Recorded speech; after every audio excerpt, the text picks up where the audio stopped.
biggest goddamn pumpkin! Michael! Michael! Michael, you never do what you say you're going to do!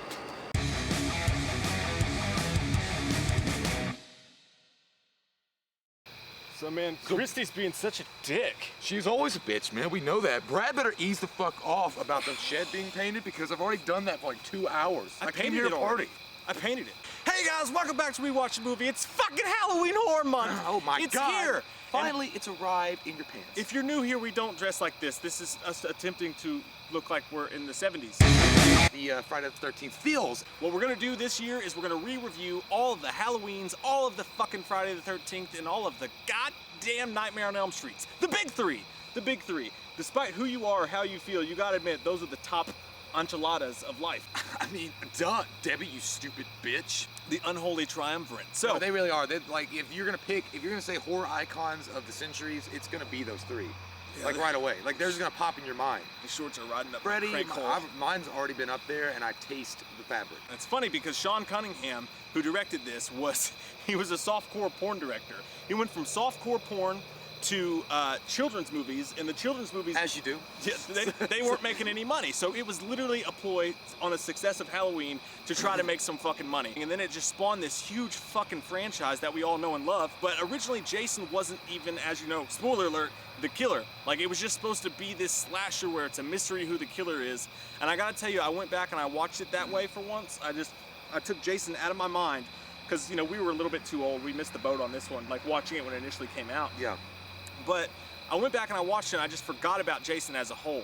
And I enjoyed the whole aspect of the movie. How could you ever forget about Jason as a whole? When you know nothing, it's scarier, which is the same reason why the original Halloween was the scariest, because this guy comes out of nowhere with no fucking motive and you don't know why he's killing babysitters. Knowing that you know nothing is a truth path of wisdom. That's us, dude! So Camp Crystal Lake, 1980. It starts off the movie in 1958. These counselors are singing Kumbaya, my lord. One guy's looking at the girl like, I'm gonna fuck you. And they get murdered. It was POV, so you didn't see who the murderer was, as we've already talked about. You don't know who the murderer is this entire movie until the end. But it's shot from the camera angle as the killer, and the guy was like, hey, we were just making out, it's no big deal, and then you get the fucking kill in the gut, off camera, which kind of sucked. First two kills were bad. Yeah. You know, I think they were meant to lull you into a sense of security. But what happened, and we'll talk about the further kills when we get to them, but you can see which kills in this Tom Savini had his hands on and which ones he didn't. But like when they kill the first dude, like you said, you don't even see the stab to the gut. He just walks away and he's like, oh, Sheila. And then the girl, you never even see how she dies. It's funny because Tom Savini actually released pictures of her death online. The scene never showed up, but like her getting her throat cut by a machete. So you have to wonder, that must be how she died. They do have two different versions. They have the uncut version and then they have the regular version. Luckily, I watched the uncut version, so I got to see some of the more gnarly shit. I mean, the one... Still doesn't show that kill, though. No, not that one. There is one scene later on with Annie where she gets, like, sliced across the neck. That if the uncut version, it's a few seconds longer, so you actually get to see the blood spill. And that effect actually looked really cool, even for a 1980 movie. The way the skin split and the she Tom Savini, you sick doggy. She was the worst, dude, because she showed up and she's like the first actress that you really see act. And she walks into town, it's like she walks up to a dog, and it's like the Jim Carrey Big Gulp scene in Dumb and Dumber. She walks up to a dog and she pets. She goes, "Hi, what's your name? Do you know where Crystal Lake is? Well, see you later." Just walks away, and then I want you in the worst way. She runs into the creepy fucking gas man. What's his name? I don't remember his name. Earl or something? Yeah, Earl. I think it is Earl. With his fucking gas truck, and he squeezes her butt cheeks when he puts her in the truck, and then starts looking at her all sexually, and you think things are gonna get weird off the bat. But he doesn't actually touch her. He just looks at her weird and then starts to lecture her about how stupid fucking kids are. While creepily looking at her, like, I wonder what kind of panties she's wearing. Yeah, ugly ones. Oh yeah, Friday the 13th is full of ugly panties. I don't understand. Okay, so there's weird things about this. Like, I gotta do. I'm sorry. Oh, I know. Okay, no, the crazy guy is Ralph. It's Crazy Ralph. Well, Crazy Ralph is the dude who shows up and it's like, you're all doomed. You'll never come back from there. But yeah, I love that guy, but man. the one guy that we're talking about that gives her a lift into Crystal Lake, or halfway there, he is creepy as fuck. And can I just say, I don't know what it was about the early 80s and something about the girls when they get naked. Their tits are like rockets. They're like rocket titties. You know, they look weird. We ate different foods back then. I know, but they were weird titties. GMOs. They look like they were getting ready to take off or take off. he drops her up at the cemetery, and we know bad things are gonna happen when you get dropped up at the cemetery. But then right after he gets dropped up at the cemetery, because you know she's gonna be the cook for the camp, right? So she gets dropped up at the cemetery, Like and beanie weenies. And this bubbly attitude, you're like, you know your shit's getting sliced up, candy cane, like it's gonna happen. We cut to Kevin Bacon's crew coming down the road, the other counselors, to meet up with Christy. And the thing about like they have this banjo going when they're driving down the truck. It's like, it was like you thought it was gonna be some toothless fucker in the back of the bed of the truck. It's the most ironic scoring next to the cops in Halloween 5 when it's like bounce, ding, dong. You got the one fucking dude, the main guy, the camp counselor, Christy, who literally looks like Burt Reynolds' younger brother in a porn in 1974. Yeah. Like straight up. Like I bet he So motherfucker sweaty. greases himself in butter and looks himself in the mirror. He just looked like that kind of guy. But anyway, he arrives. He's like, "Hey, help me with this stump." Like the meanest stepdad ever. He's like, "We just got here." He's like, "Help me move this stump." He He's was like, rude. "Get to work." Yeah. He's like, "I thought we had 2 weeks." But then he comes around the corner, and your main girl, the final girl, is putting Alice, up. Yeah, she's putting up the fucking whatever the fuck she's putting up. I don't know. And the gutter. The gutter. The Yeah. gutter. The gutter. Which is where our trash. minds are and our wieners. Dude, he's all sexually pervy with her. Like, aren't you too old for her? He walks up to her and he's like, these are. he pulls her like sketchbook out of his butt crack. It's just out of nowhere, and he's like, these are some great pictures you got here. Is that what I really look like? And then he like rubs her face and he's like all sexual. And she actually said in the Crystal Lake Memories documentary that she feels like her character, had he been patient and waited, like she thought about this, had he been patient and waited, then maybe at the end of the summer something would have happened. But she just doesn't know if he would have been patient enough. Maybe we can remember that it was a movie. You can't fuck the counselors! You know, the Jeep, the driver of this Jeep picks up the girl and is driving away or whatever, and she's like, yeah, I'm really excited because I love kids and kids are my life, and you know, and the driver's probably sitting there like, shut the fuck up. And she's like, hey, I think that we just missed our turn. Can you please stop?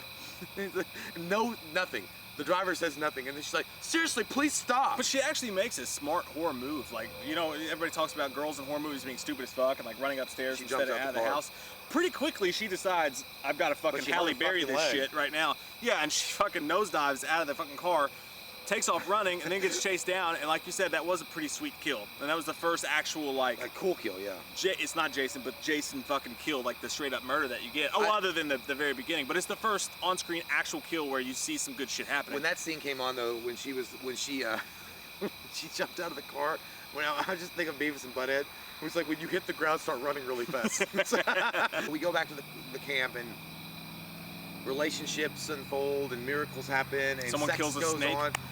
The snake was the most interesting part. By the way, that was a real campers. fucking snake, dude. I know, they killed that shit. That's a snake. That was a living animal, That you was sons of bitches. But 2017, man, that shit, the movie wouldn't even came out. no. It would have been fucking over. Like, you killed a snake! But then again, if a director dropped a snake on me and just trying to get realism, I'd chop the fuck out of it too. I'm going to fucking tweet angrily about that goddamn snake! Who's gonna be the hero of the story? You know, Alice was it. She was smart, she was strong, she was determined. She had more of a complete character than the other ones, and I cannot believe they left out Footloose, Kevin Bacon panties. He was wearing some fucking tight-ass Speedos and not giving a fuck, and I thought he might have been the hero if I had first been watching it, but nope. I thought about that while watching it, dude, and I was like, I have some choice thoughts on the characters in this movie. For me, personally, I don't like Alice that much. I know, like, she's revered, like, people fucking love her. I don't like Alice that much. She kind of gets on my nerves. Like, the way she's kind of flirting with everybody. Like, she doesn't seem innocent, she just seems uninterested. Maybe she's just nice, Mike. Nah, dude, nah. She kissed Bill, or whatever, yeah, I think it's Bill. Fuck Bill. She kissed him, she was flirting with the old dude. Her character even said that later on she might have banged him. I don't know, there's something about her I didn't like. Like, I almost felt like she was in on it at the end of the movie when they're interviewing her, and she's like, but he must be dead. She was going so hard for that Molly Ringwald Breakfast Club thing. I know I'm gonna get hate for this, but I just didn't like her. You know who I liked? Was Brenda. Brenda was a fucking rad chick, dude. Brenda? Yeah. Which one was she? Brenda was the one that you never actually see die. Oh, the one that... She wanted to play Strip Monopoly. Fuck yeah, she was badass. She was a part, dude, and I thought, actually watching it, I thought that, because if you forget what's going on, it seemed more like Bill and her and Alice were together. So she was just kind of the third wheel, but she was like, fuck it, let's play Strip I thought poker. if that one dude had been smarter, I can get a menage a trois going here. He didn't work this hard enough. I know, he didn't work that fucking angle when she was like, well, I guess I'll go to bed. He's like, well, I guess we'll pick this up tomorrow. I'm like, no, don't stop now. You guys got drinks, you got weed. You're playing Strip Monopoly. Yeah. Boardwalk is still open. Don't stop till you get enough. Don't stop till you get enough. And everybody talks about this scene is with Kevin Bacon with the arrow through the neck. That is a badass scene. I mean, you know, it is kind of weird. Like, he didn't see his best friend just sitting dead like on top of the fucking... Until the fucking blood starts hitting him. Yeah. I figured that shit would have already soaked through the mattress. Yeah, you had to get under the bed to see it. Like, he was laying right there open. Yeah, so you know, he's like, after they fuck, which by the way, I thought that girl that he had sex with was pretty sexy. I don't know why. Yeah. She's pretty hot. Yeah, like even especially for that time. Even for an 80s bush. He smokes his weed, and then all of a sudden you see this mannish fucking hand, and I'll get more to that later, come up, grab his fucking head, and then stick an arrow through his throat. She's just hiding under the bed. Yeah, but she let him finish. So That's what's important. That was very courteous of her to do that. That was very nice. Good manners. And because he busted a nut, and now she's gonna kill him. So it's not a bad time to go. It's not a bad time to go. Yeah. Arrow through the jugular, maybe a lot. That was a pretty cool scene. I mean, that actually looked pretty cool. It's an amazing kill, dude. Like, I mean, it's weird if you think about how it all happened, because she's under the bed and she's waiting and she grabs his head and perfectly strikes through his neck. But the way it worked, and you actually, like that Crystal Lake Memories thing I was talking about, when he was doing the effect, like there was a machine that was supposed to squirt the blood, but it broke. This would be like us making a horror film. It broke, so the dude had to get down there like Mel Gibson in Lethal Weapon 3, be like, Exxon, and blow the fucking blood out of it. So that's why at the end of the scene you see it bubble, which just added to it. And that's one of the things you have to love about this movie. Everything is so just like on the fringes. Like some kills you don't even see, and then some of them they just work out, and you get some of the coolest death scenes in history. But again, Tom Savini's effect is all over the great kills. Tom Savini is one of the best special effects gore guys I've ever seen in my life, for sure. The axe to the face was fucking dope. That is what I was going to, yeah, the axe to the face. Like, they set that whole scene up pretty well, like, as far as, like, the creep factor to it, because she's pissing, and then somebody opens the door, and she doesn't know who it is, and she's calling out, then she goes and looks herself in the mirror, and that tension build was there, and then all of a sudden she turns around and screams, and then it was a fucking machete deep embedded into her face. And that was it looked really badass, actually. So, I mean, again, that was another Tom Savini effect that looked really good for its time. Brenda, well, I mean, we saw a few of them, a couple of them, we didn't get to see their death, but Brenda was one of those, she goes on the archery range, and we just assume she fucking dies a horrible death. It's raining and she's doing the, what are you waiting for? First off, why the fuck, when you go back to read your goddamn book, you know, I don't know. It's another thing I liked about her character. To me, she should have been the final girl. She was a party girl. She was awesome. She reads. Everybody else is staying in a cabin together. She's out there by herself. She's self-sufficient. She's independent. I like Brenda a lot. Why don't you marry her? I think she's underrated. No, I'm talking about, she was reading her fucking Fabio story 3000 probably, and then she hears, help me, in the distance. Okay, first off, she hears it twice, because the first time she ignores it. The second time she actually gets up, puts a poncho on to go out in the middle of a rainstorm to do it. Why would you do that? It's a creepy ass fucking voice in the wind. Don't do it. That's when you go get the other she's friends. She's a humanitarian. No, she's not. She's the dumb shit that goes and fucking goes in the middle of the night with a rain, like a fucking monsoon outside to go track this. There's no kids there. Well, so then she goes to the archery range, the lights come on, and you assume she died a horrible death. I feel like that death happened, and they filmed it, and it just looked like shit, because someone fucked something up, and they never showed it. But again, you see her come through the window later on, and at that point, she's covered in rope. Like, why the fuck is there a rope around you? Maybe the killer decided to drag her around for the while. I have problems with that too, but we'll get back to it. Another problem with the movie is the one guy you want to see really just fucking get it. Like, I'm not sure about the age groups in here, but the whole him hitting on Alice thing and being kind of a cunt waffle is Christy. And he's at the diner eating his fucking pancakes, and he walks out, and all of a sudden he just goes, ooh. Ooh. He looked like he came in his fucking poncho. Ooh. Those are good pancakes. It was no good. It was a shitty death, but I digress. Edgar Allan Poe, the beer under the floor. No, that literally just looks like your last Saturday night. John Cusack! Bill dies, and then Bill dies in the generator room. Right, and you thought, I mean, Bill was kind of a surprising death, because he'd kind of been played up a little bit to that point as the serious straight guy who was going to be the survivor of the whole thing. He was a good dude. He was going to check on the generator. He knew his shit, but he fucking dies. And Ned, of course, died off camera because he had his throat slit in the bed. So what happens now is you got Alice finally alone in this cabin, and Betsy Palmer shows up. And when Betsy Palmer comes down, amazing actress. She fucking crushed it, dude. She's awesome. Great. She's creepy as fuck. She is fucking fantastic. And what I'm about to say is going to turn a lot of people's buttholes sour, but I just got to say it. I know it's classic, man, but I hate that she's the fucking killer. It just, for me, I would, as Friday the 13th as a standalone film on its own, I was enjoying who's this killer, what's he doing, what's the whole story behind this. And when they reveal it's her, and then all of a sudden once she's on screen, she seems kind of weak. Like all the other times she was unstoppable. It was like bam, bam, you're fucking dead. And now you got this whole chase scene, and she's having the hardest time ever killing one person. And if you really go back and tie it down together, it just makes no fucking sense. I think what it really comes down to is you're discounting psycho strength, dude. Like psycho strength. Where was it when she was trying to kill Alice? Well, because she had a moment of fucking, like, maybe just a weirdness. Like, it doesn't mean that it's gonna be fueling you all the time. She was constipated? Yeah, she had a constipation moment. She's like, I should have drank Miralax. But no, I think that's what it comes down to. That was my Movantic moment. I think that it was like psycho strength, dude. Like, that she could do this. Like, there's a lot of, like, fucking mothers can apparently lift goddamn cars up and save their kids. And she's trying to, you know, avenge her fucking kid from drowning, or that did drown in the 57, so she's like still pissed off, and that's just, she's psychotic. I guess if you're the So king of wishful I don't know, thinking. I don't want to fuck with her. I mean, and she is demented and fucked up and She's got scary. such a singular purpose, a singular drive. It's like a Terminator fucking thing. You can't reason with it. You can't bargain with it. Terminators don't feel pain, but I do. You can't fucking. And that's where I think that Pamela Voorhees comes in. But I thought it was funny when she had that moment of lucidity when she's talking to Alice, and she's like, they weren't paying any attention. And like this, and like it's like if you'd been paying attention, she grabs Alice. If been paying attention, my boy wouldn't have drowned. If I'd been Alice, like, bitch, I didn't even know your son. Why does she feel the need to give this counselor the fucking whole evil goddamn plan? Everybody else just got a fucking axe. It might have just been because she was the last one. I guess maybe. And at that point, she probably thought, like, I'm gonna easily fucking destroy this bitch.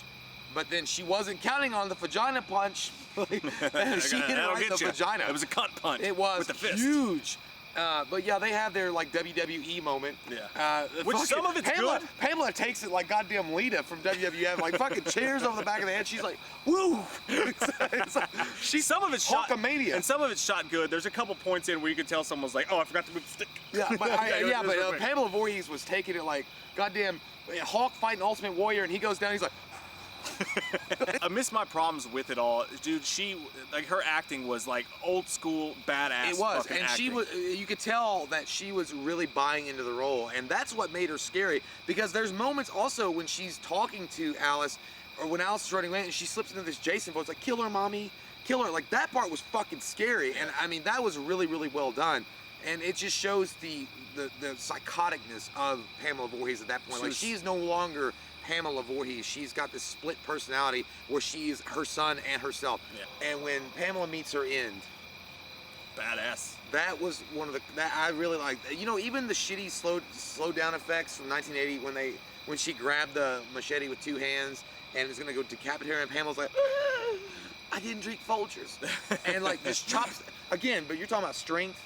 Do you know how hard it would be to chop somebody's fucking head off with a goddamn machete? Yeah. Even if you could be forgive that though, I feel like. Yeah, but you have to be like I bet it's a lot harder than you think. I mean, I'll have to go test that one day. But, let's do it. Yeah, let's just do it. We're bored. But she chopped her head off in one clean swipe. That was clean. That was smooth. Smooth the fuck off. But dude, her neck. The effects on that Savini did were fucking dope. Like her neck looks so goddamn the bones good. And shit, the bones, like you don't get decapitations looking that good. The weird thing today. was, I was gonna say about the hands. I brought that up earlier. They were man hands. Like those don't even look like her hand. You heard that too, right? Yep, I did. Fuck me in the mouth. We're gonna get fucking murdered. Mainly the very, very end, which is the only thing we haven't talked about yet. They did a classic. They did one of the best ever. You think? Yeah, dude. I know it's classic, but again, it's an unpopular opinion, but I don't like it. Because no other horror movie had done that yet.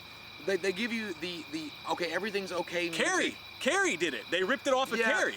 Yeah, but Carrie's a different kind of story. This is like the first slasher movie really that did it. I mean, Halloween didn't even do that. This really lulled you into safety. This really gave you the moment that it was the music. Was genius. The music where it's like all like relaxing elevator music. Michael Bolton's gonna come on next on. Everything's safe. And you know you see the cops on the shore, and she's like, oh thank God. And then you see, and like fucking dirty old Jason pops up with his old deformed face and like grabs her and pulls her under. But that one moment just confused the timeline forever. Because now, even today, you cannot go back and piece this timeline together and have it make sense. And actually, I bring up the Carrie thing because talking about Victor Miller, who wrote it, he didn't like that. He said that he was like, you can call it an homage, you can call it whatever you want to. To me, it's just flat out stealing because they did it because of what Carrie did and they took that scene from it. But the only problem, I don't care about that part of it. What I have a problem with is that now none of it makes any sense. None of it makes any sense. Jason was alive the whole time, and he was watching his mother do all this shit. I don't know if Jason... If he was alive, why was she so upset? Did he never just want to show her his bubbly face? No, she had a dream. about it. It was a dream. It was a dream. But that turns out to be Jason. No, it doesn't. In the future. No, it doesn't, because when we get to Friday the 13th Part 2, it never said that Jason was living under the fucking water.